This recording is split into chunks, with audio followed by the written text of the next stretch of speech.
శుక్లాంబరధరం విష్ణుం శశివర్ణం చతుర్భుజం ప్రసన్నవదనం ధ్యాయేత్ సర్వవిఘ్నోపశాంతయే. శివరాత్రి మహిమ. ఒక అడవిలో కిరాతుడు అతని భార్య ఉండేవారు. రోజు దేన్నో ఒకదాన్ని వేటాడి దాని మాంసంతో ఆహారం భుజించేవారు. ఒకరోజు తన భార్య పిలిచి, ఏమయ్యా, ఈరోజు విశేషం తెలుసా అనగా, తెలియదు, ఏంటో చెప్పమన్నాడు. ఈనాడు మన పెళ్లి రోజు అంటూ కాలి బ్రొట్టనవ్రేలు నేలకి వ్రాస్తూ సిగ్గుపడుతుంది. అరే, మర్చిపోయానే, ఈరోజు నీకేమి కావాలో చెప్పు, చేస్తాను అన్నాడు. రోజు ఆ పంది మాంసం కోడి మాంసం తిని విసుగొచ్చింది. మావా, ఈరోజు ఎలాగైనా జింక మాంసం తినాలని కోరికగా ఉందని సిగ్గుపడింది. అలాగేనని బయలుదేరుతుంటే ఆగమని చెప్పి, నువ్వు ఆకలికి ఆగలేవు, కొద్దిగా బొవ్వ తీసుకెళ్ళమని అన్నం మూటకట్టి తోలు సంచిలో నీళ్లు పోసి ఇచ్చింది. మామ అసలే శీతాకాలం, పొద్దు తక్కువ కాబట్టి తొందరగా వచ్చేయమని జాగ్రత్తలు చెప్పి పంపింది. జింకని ఎలాగైనా పట్టుకోవాలనే తాపత్రయంతో అడవినంతా కలియదిరిగాడు. వేట కోసం ఎంతో దూరం వెళ్ళిపోయాడు. ఎక్కడా ఒక్క జింక కూడా కనపడలేదు. ఇక లాభం లేదని తిరుగు ప్రయాణమై వెనుదిరిగి వస్తుండగా ఈలోపు చీకటి పడింది. దారి కనపడగా చీకట్లో ఒక చెట్టు కనపడితే ఆ చెట్టు దగ్గరికి వెళ్ళాడు. అక్కడ ఒక రాయి ఉంటే దాని మీద కాలేసి చెట్టుపైన ఎక్కి కూర్చున్నాడు.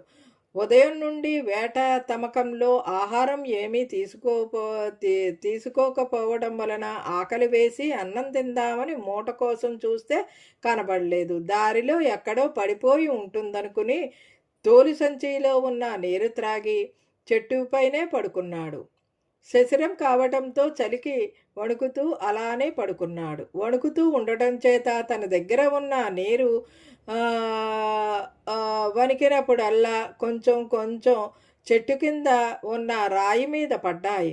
ఆ చలిగాలిలో బెర్ర బిగుసుకుని అలానే ఆ రాత్రి నిద్ర లేకుండా పడుకున్నాడు.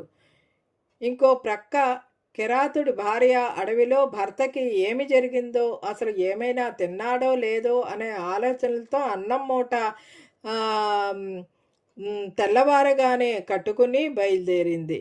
కొంత దూరం ప్రయాణించాక కిరాతుడు చెట్టు మీద ఉండటం చూసి ఆ చెట్టు దగ్గరికి వెళ్ళి భర్తని కేకవేసి పిలిచింది. కేక విని క్రిందకి దిగి వచ్చిన అన్నం మూట చూసి, నిన్నటి నుండి ఏమీ తినకపోవటం చేత బాగా ఆకలి మీద ఉండటం వలన వెంటనే పక్కన ఉన్న ఏరు దగ్గరికి దంతధావన చేసుకోవడానికి భార్యను తీసుకుని ఏటిగట్టుకి వెళ్ళాడు.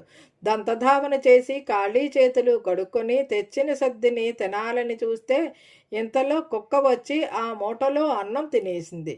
కిరాతుడి భార్య అది చూసి పక్కనే ఉన్న కర్ర ఒక దానిని తీసుకుని కుక్కని కొట్టబోయింది. కిరాతుడు వెంటనే తన భార్యని ఆపి,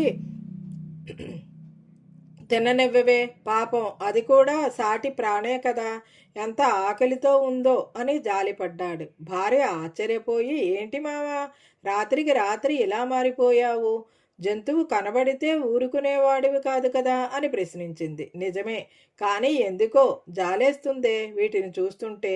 ఎన్నాళ్ళు అనవసరంగా సాటి ప్రాణులను చంపి తిన్నాం. ఇక నుండి కందమూలాలు పళ్ళు తప్ప మాంసాహారం తినొద్దే అన్నాడు. నీ మాట ఎప్పుడైనా కాదన్నానా మావా, నాకు కూడా అదే మంచిదనిపిస్తుంది.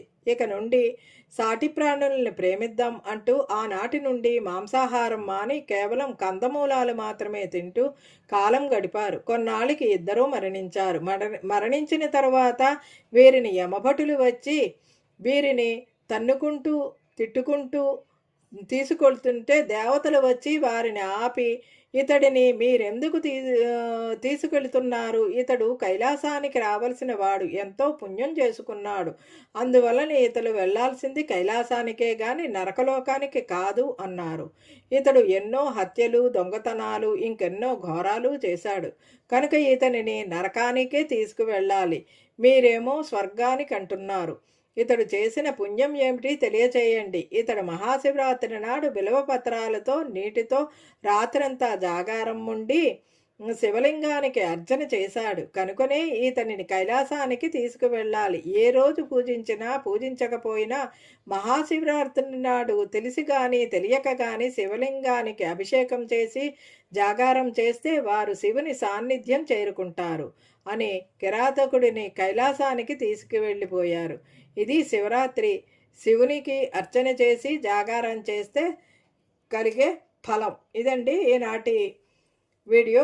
ఈ వీడియో కనుక మీకు నచ్చినట్లయితే లైక్ చేయండి, షేర్ చేయండి, కామెంట్ చేయండి, సబ్స్క్రైబ్ కూడా చేయండి. మరిన్ని వీడియోలు కావాలంటే బెల్ ఐకాన్ని నొక్కండి. Thank you very much.